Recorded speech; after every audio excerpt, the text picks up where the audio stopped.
Hello everyone, जय सिया राम की जय, हनुमान जी महाराज की। श्री रामचरितमानस अयोध्या कांड की चौपाई संपूर्ण हिंदी में अर्थ सहित 30 से लेकर 50 तक। चलिए जानते हैं। जय हनुमान। राम को राज्य का लोभ नहीं है और भरत पर उनका बड़ा ही प्रेम है। मैं ही अपने मन में छोटे बड़े छोटे का विचार करके राजनीति का पालन कर रहा था। बड़े को राज का तिलक देने जा रहा था।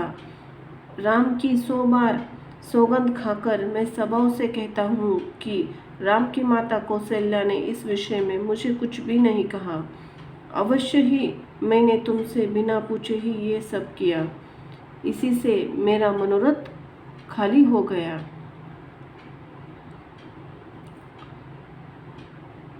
अब क्रोध छोड़ दे, मंगल साज सज। कुछ दिनों में भरत युवराज हो जाएंगे। एक बात ही का मुझे दुख लगा कि तूने दूसरा वरदान बड़ी अड़चन का मांगा। उसकी आस से अब भी मेरा हृदय जल रहा है। यह दिल लगी में, क्रोध में अथवा सचमुच वास्तव में सच्चा है? क्रोध को त्याग कर राम का अपराध तो बता।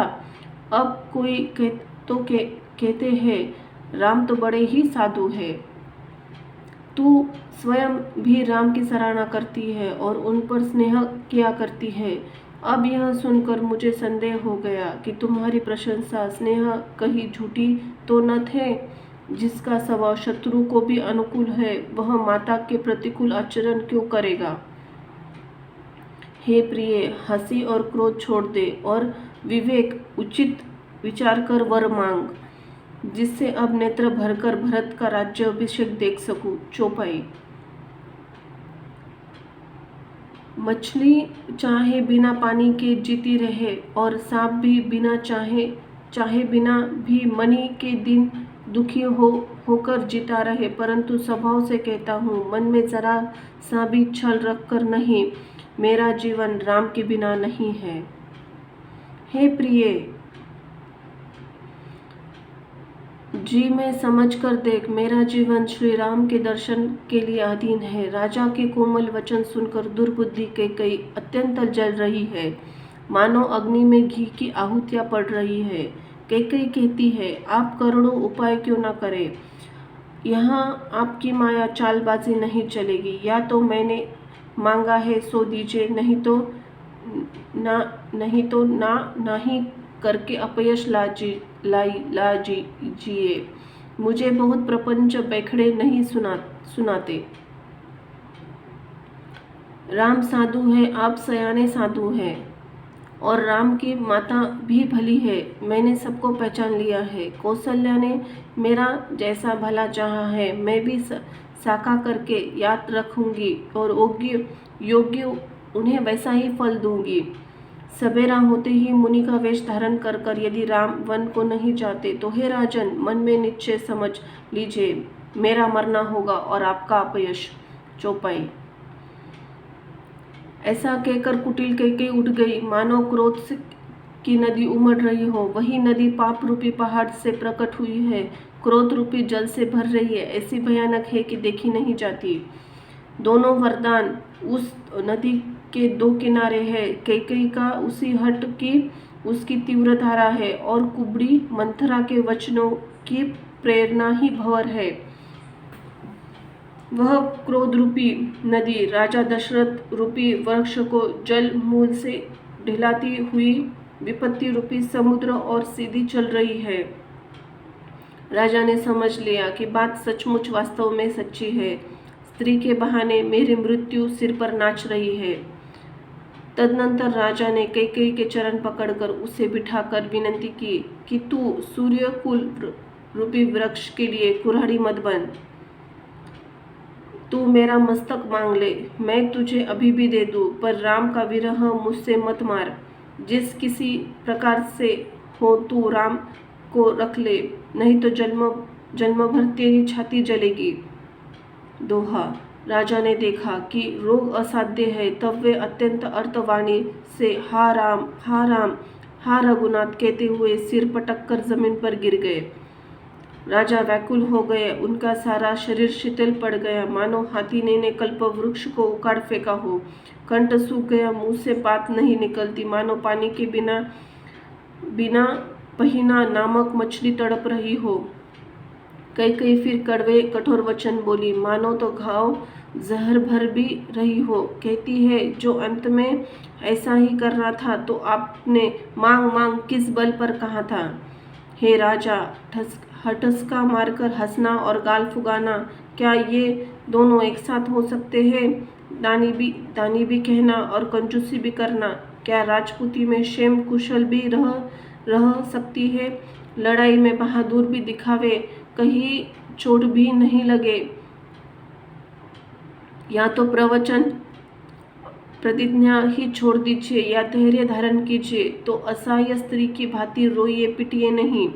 सत्यव्रती के लिए तो शरीर, स्त्री, पुत्र, घर, धन और पृथ्वी सब तिनके के बराबर कह गए हैं। दोहा। कैकेयी के मर्म भेदी वचन सुनकर राजा ने कहा कि तू जो चाहे कह, तेरा कुछ भी दोष नहीं है। मेरा कान मानो पिशाच होकर लग गया है, वही तुझसे यह सब कह रहा है। चौपाई। भरत तो भूलकर भी राजपद नहीं चाहते। होनार हार वश तेरे ही जी में कुमति जा बसी। यह सब मेरे पापों का परिणाम है। जैसे कुसय बेमौको में विधाता विपरीत हो गया। तेरी उजड़ी हुई यह सुंदर अयोध्या फिर भली भांति बसेगी और समस्त गुणों के धाम श्री रामचंद्र की प्रभुता होगी। सब भाई उनकी सेवा करेंगे और तीनों लोकों में श्री राम की बड़ाई होगी। तेरा कलंक और मेरा पछतावा मरने पर भी नहीं मिटेगा। यह किसी तरह नहीं जाएगा। अब तुझे जो अच्छा लगे वह कर।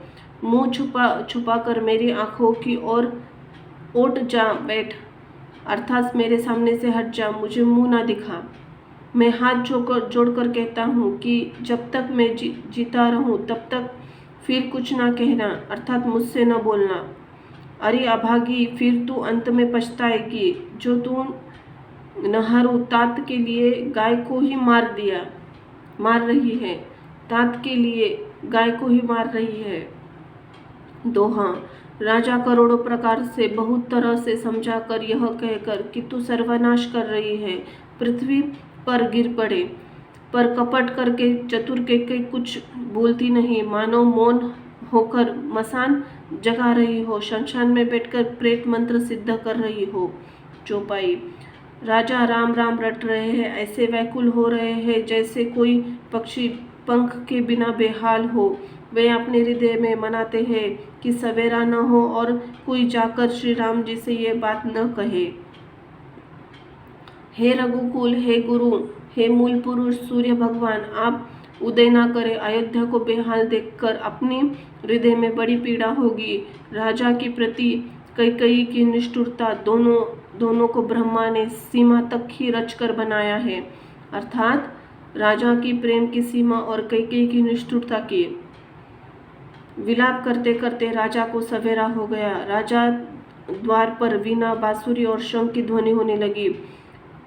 भाट लोग विदुरवली पढ़ रहे हैं और अवय गुणों का गान कर रहे हैं।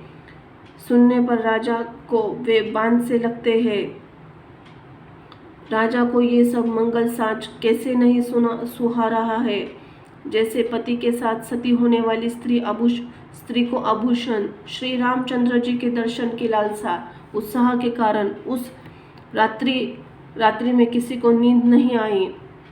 राज द्वार पर मंत्रियों सेवकों की भीड़ लग गई। वे सूर्योदय को उदय देखकर कहते हैं कि ऐसा कौन सा विशेष कारण है कि अवधपति दशरथ जी अभी तक नहीं जागे। चौपाई।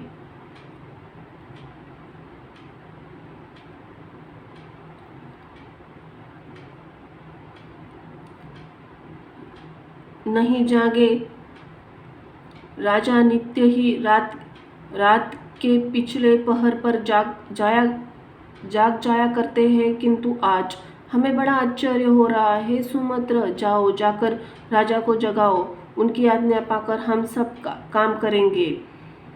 तब सुमंत्र रावले राजमहल में गए, पर महल के भयानक देखकर जाते हुए डर रहे हैं। ऐसा लगता है मानो दौड़कर काट खाएगा, और देखा भी नहीं जाता, मानो विपत्ति विषाद वहां डेरा डाल रखा हो। पूछने पर कोई जवाब नहीं देता। उस महल में गए जहां कैकेयी थी। जय जीव कहकर सिर नवाकर वंदना करके बैठे। राजा की दशा देखकर तो वे सुख ही गए। देखा, राजा सोच से व्याकुल है, चेहरे का रंग उड़ गया है, जमीन पर ऐसे पड़े हैं मानो कमल के जड़ छोड़कर जड़ उखाड़कर मूर्छिया पड़ा हो। मंत्री के मारे डर से कुछ पूछ नहीं सकते। तब अशुभ से भरी हुई और शुभ से विहीन कैकेयी बोली, राजा को रात भर नींद नहीं आए, इसका कारण जगदीश्वर ही जाने। इन्हें राम राम रटकर सवेरा कर दिया, परंतु इसका भेद राजा कुछ भी नहीं बताते। चौपाई, तुम जल्दी राम को बुला के लाओ, तब आकर समाचार पूछना। राजा का रुख जानकर सुमंत्री जी चले। समझ गए कि रानी ने कुछ कुचाल की है। सुमंत्र सोच से व्याकुल है, रास्ते पर पैर नहीं पड़ता, आगे नहीं जाता। सोचते ही श्री रामचंद्र जी को बुलाकर राजा क्या कहेंगे। फिर धीरज हृदय में धरकर वे द्वार पर गए। सब लोग उनके मन मारे उदास देखकर पूछने लगे। सब लोगों का समाधान करके किसी तरह के समझा बुझा कर सुमंत्र वहां गए जहां सूर्यकुल के तिलक श्री रामचंद्र थे। श्री रामचंद्र जी ने सुमंत्र को आते देखा तो पिता का समान समझकर उनका आदर किया। श्री रामचंद्र जी के मुख देखकर और राजा की आज्ञा सुनाकर वे रघुकुल के दीपक श्री रामचंद्र जी को अपने साथ लिवा चले। श्री रामचंद्र जी के मंत्री के साथ बुरी तरह से जा रहे हैं, जहां देखकर लोग जहां तहां विषाद कर रहे हैं। दोहा, रघुवंश मणि श्री रामचंद्र जी ने जाकर देखा कि राजा अत्यंत बुरी हाल में पड़े हैं, मानो सिंहनी को देखकर कोई बूढ़ा गर्जराज सहम कर गिर पड़ा हो। चौपाई, राजा के होठ सूख रहे हैं और सारा शरीर जल रहा है, मानो मणि के बिना सांप दुखी हो रहा है। पास ही क्रोध से भरी कैकेयी ने देखा, मानो साक्षात मृत्यु बैठी है, राजा के जीवन की अंतिम घड़ियां गिन रही हो।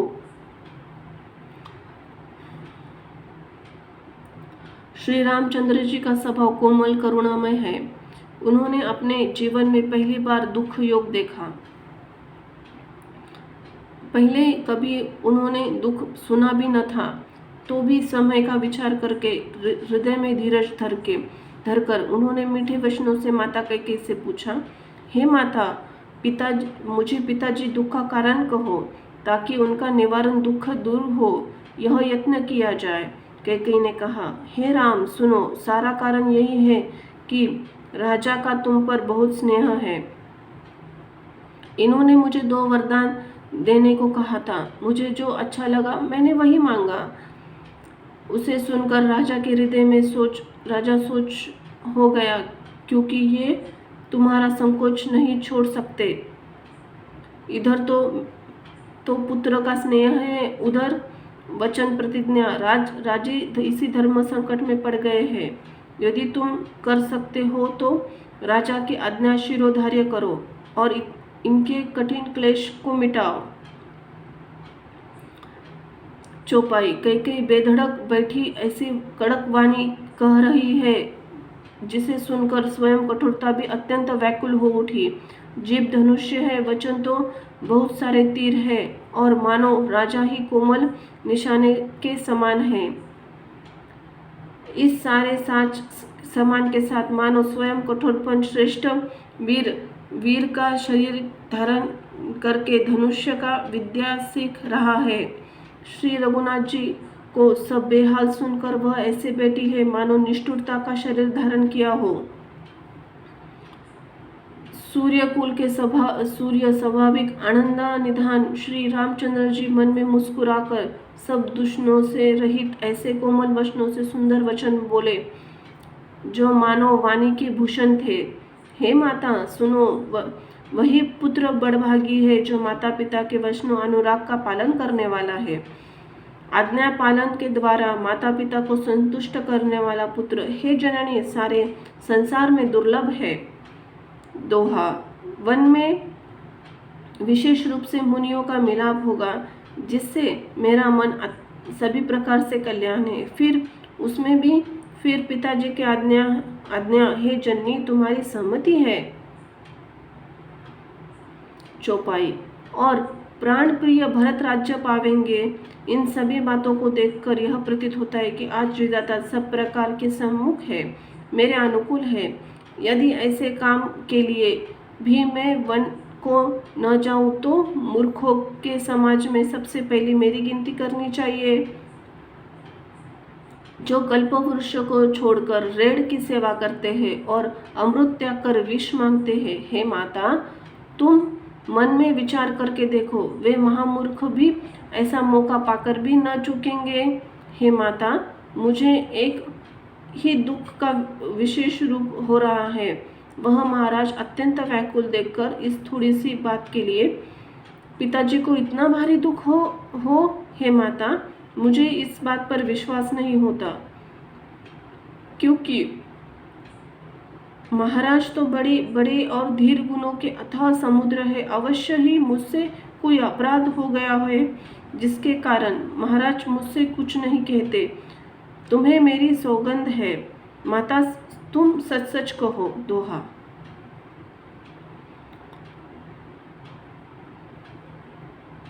रघुकुल में श्रेष्ठ श्री रामचंद्र जी के स्वभाव से सीधे वचनों वाली दुर्बुद्धि के कई टेढ़ा ही करके जान रही है। जैसे यद्यपि जल समान होता है, क्योंकि जो उसमें ही टेढ़ी चाल चलते हैं। चौपाई, रानी कैकेयी श्री रामचंद्र जी का रुख पाकर हर्षित हो गई और कपटपूर्ण स्नेह दिखाकर बोली, तुम्हारी शपथ और भगत भरत की सौगंध है, मुझे राजा के दुख का दूसरा कुछ कारण भी विदित नहीं है। हे तात, तुम अपराध के योग्य हो। माता तुमसे माता पिता का अपराध बन पड़े यही संभव है। हे तुम तो माता पिता और भाइयों को सुख देने वाले हो। हे राम, तुम जो कुछ कर रहे हो सब सत्य है। तुम माता पिता के वचनों के पालन करने के लिए तत्पर हो। मैं तुम्हारी बलिहारी जाती हूँ। तुम पिता को समझाकर वही बात कहो जिससे चौथेपन बुढ़ापे में इनका अपयश न हो। जिस पुण्य ने इनको तुम जैसे पुत्र दिए हैं उसका निरादर करना उचित नहीं है। कैकेयी के बुरे मुख से शुभ वचन कैसे लगते हैं, जैसे मगध के देश में गया अधिक तीर्थ। श्री रामचंद्र जी को माता कैकेयी वचन ऐसे लगने लगे जैसे गंगा जी में जाकर अच्छे बुरे सभी प्रकार के जल शुभ सुंदर हो जाते हैं। दोहा, इतने में राजा की मूर्छा दूर हुई। उन्होंने राम का स्मरण करके राम राम कहकर फिर करवट ली। मंत्री ने श्री रामचंद्र जी की आज्ञा कहकर समय नुकुल विनती की। श्री रामचंद्र जी का आना कहकर समय नुकुल विनती की। जब राजा ने सुना श्री रामचंद्र जी पधारे हैं तो उन्होंने धीरज धर के नेत्र खोले। मंत्री को संभाल कर राजा को बैठाया। राजा ने श्री रामचंद्र जी को अपने चरणों में पड़ते प्रणाम करते देखा। स्नेह से विकल कर राजा ने राम जी को हृदय से लगा लिया, मानो सांप ने अपनी खोई हुई मणि फिर से पा ली हो। राजा दशरथ जी ने श्री राम जी को देखते रह गए। उनके नेत्रों में आंसू की धारा बह चली। शोक के विशेष वश होने के कारण राजा कुछ नहीं कह सकते। वे बार बार श्री रामचंद्र जी को हृदय से लगाते और मन में ब्रह्मा जी को मनाते कि हे जिससे रघुनाथ जी को वन को न जाए। फिर महादेव जी का स्मरण करके उनसे निहोरा करते कहते हैं, हे सदाशिव, आप तो मेरी विनती सुनिए। आप आशुतोष शीघ्र प्रसन्न होने वाले और अवढोर दानी, मुंह मांगा वरदान देने वाले हैं। अंत मुझे आपका दीन सेवक जानकर मेरे दुखों को दूर कीजिए। दोहा। आप प्रेरक रूप से सबके हृदय में हैं। आप श्री रामचंद्र जी को ऐसी बुद्धि दीजिए जिससे वे मेरे वचन को त्याग कर शील स्नेह छोड़कर घर में ही रह जाए। चौपाई। जगत में चाहे अपयश हो या सुयश नष्ट हो जाए, नया पाप होने से मैं नरक में गिरूं अथवा स्वर्ग चला जाऊं, मेरे पूर्व पुण्यों के फल स्वरूप मिलने वाला स्वर्ग मुझे न मिले और सब प्रकार के दुख आप मुझे सहन करा ले, पर श्री रामचंद्र मेरे आंखों से ओट न हो। राजा मन ही इस प्रकार विचार कर रहे हैं, बोलते नहीं हैं। उनका मन पीपल के पत्ते की तरह डोल रहा है। श्री रघुनाथ जी ने पिता के प्रेम को वश जानकर और यह अनुमान करके फिर माता फिर कुछ कहेगी तो पिताजी को दुख होगा। देश काल अवसर को अनुकूल कर विनीत वचन कहे, हे तात, मैं कुछ कहना चाहता हूँ। यह ढिठाई करता हूँ कि इस अनिश्चित्य को बालावस्था को समझकर क्षमा कीजिए। इस अत्यंत तुच्छ बात के लिए आपने इतना दुख पाया। मुझे किसी ने पहले कहकर यह बात नहीं जानी। स्वामी, आपको इस दशा में देखकर मैंने माता से पूछा। उन्होंने सारा प्रसंग सुनकर मेरे सब अंग शीतल हो गए। मुझे बड़ी प्रसन्नता हुई। दोहा। हे पिताजी, इस मंगल के समय स्नेहवश होकर सोच करना छोड़ दिए और हृदय में प्रसन्न होकर मुझे आज्ञा दीजिए। यह कहते हुए प्रभु श्री रामचंद्र जी सर्वांग पुलकित हो गए। चौपाई। फिर उन्होंने फिर कहा, इस पृथ्वी तल और उसका जन्म धन्य है, जिसके चरित्र सुनकर पिता को परम आनंद हो, जिसके माता पिता प्राणों के समान प्रिय है। चारों पदार्थ अर्थ धर्म काम मोक्ष कर मुट्ठी में रहते हैं। आपकी आज्ञा पालन करके और जन्म का फल पाकर मैं जल्दी ही लौट आऊंगा। अंततः कृपया आज्ञा दीजिए। माता से विदा की मांग करता हूँ, फिर आपके पैर लगाकर प्रणाम करके वन में चला जाऊंगा। ऐसा कहकर श्री रामचंद्र जी वहां से चले गए। राजा ने शोक वश कोई उत्तर नहीं दिया। वह बहुत ही तीखी अप्रिय बात नगर में इतनी जल्दी फैल गई मानो डंक मारते ही बिच्छू का विष सारे शरीर में चढ़ गया हो। इस बात को सुनकर स्त्री पुरुष ऐसे व्याकुल हो गए जैसे दानावल में वन में आग लगी देखकर बैल और वृक्ष मुरझा जाते हैं। जो जहाँ सुनता है वह वही सिर धुनने पिटने लगता है। बड़ा विषाद है, किसी को धीरज नहीं बंधाता। सबके मुख सूख जाते हैं, आंखों से आंसू बहते हैं, शोक में हृदय नहीं समाता। मानो करुणा के रस की सेना अवध पर डंका बजाकर उतर रही हो। चौपाई। सब मेल मिल गए थे, सब संयोग से ठीक हो गए थे।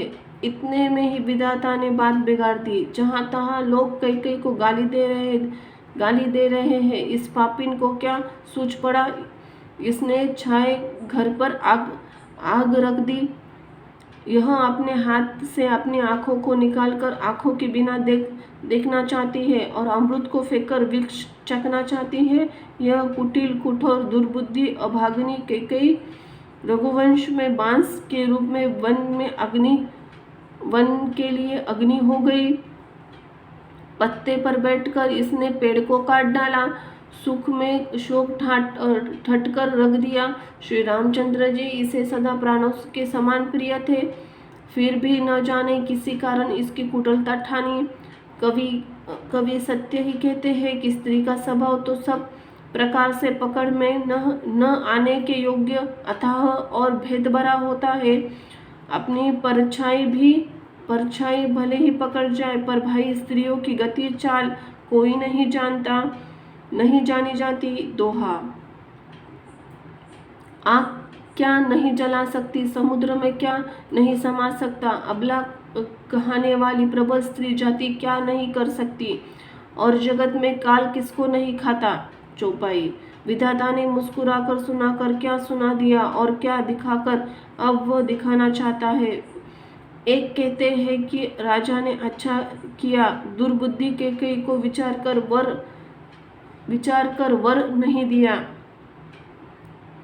कोई हाथों से कांध मूत कर और जीभ को दांतों तले दबाकर कहते हैं कि यह बात झूठी है। ऐसी बात कहने से तुम्हारे पुण्य नष्ट हो जाएंगे। भरत जी तो श्री रामचंद्र जी प्राणों से के समान प्यारे हैं। दोहा।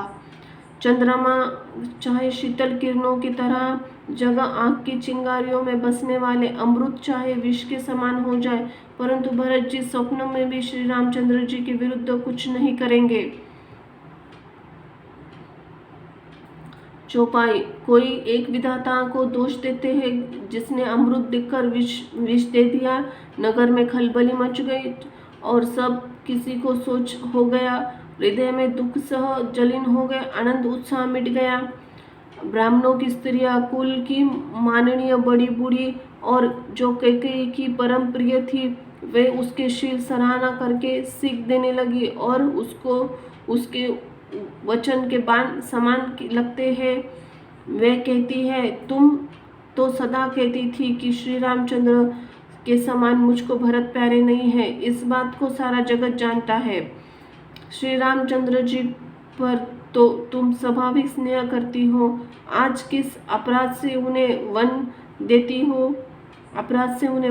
हो। तुमने कभी सेतिड़िया डाह नहीं किया। सारा देश तुम्हारे प्रेम विश्वास को जानता है। अब ये कौशल्या ने तुम्हारा कौन सा बिगाड़ कर दिया जिसके कारण तुमने सारे नगर पर वज्र गिरा दिया। दोहा।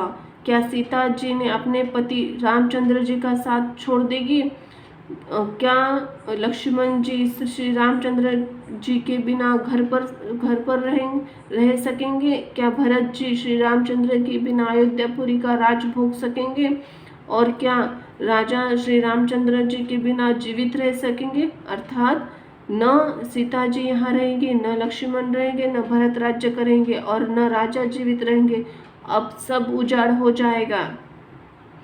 चौपाई।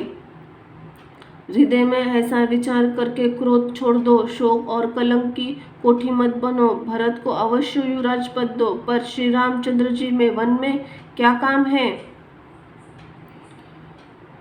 श्री रामचंद्र जी राज्य के भूखे नहीं है। वे धर्म की धुरी को धारण करने वाले और विषय के रस के रुखी है, अर्थात उन्होंने विषय शक्ति नहीं है। इसलिए तुम शंका न करो कि श्री रामचंद्र जी वन न गए तो भरत के राज में विघ्न करेंगे। इतने पर भी मन में मानो तो तुम राजा से दूसरा ऐसा वर ले जो श्री राम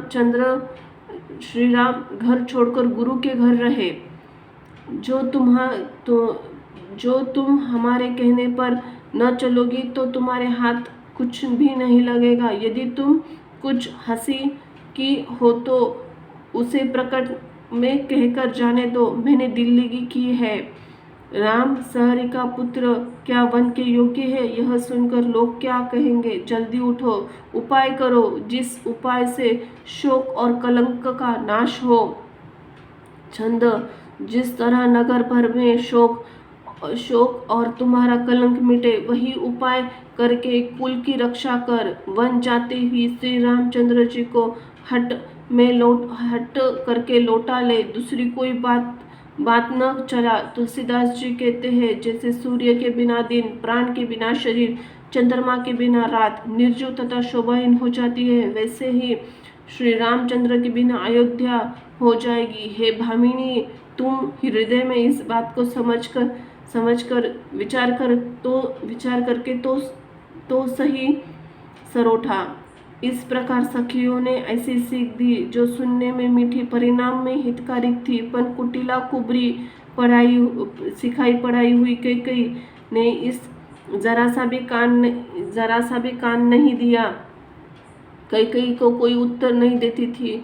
वह दुख सह क्रोध में मारे बेवरुत हो रही थी। ऐसी देखती है मानो भूखी वागिन हरिणियों को देख रही हो।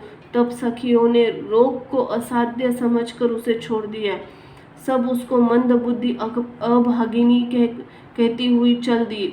राज्य करते हुए इस कैकेयी को देव को ने नष्ट कर दिया। इसने जैसा कुछ किया वैसा कोई भी न करेगा। नगर के सब स्त्री पुरुष विलाप कर रहे हैं।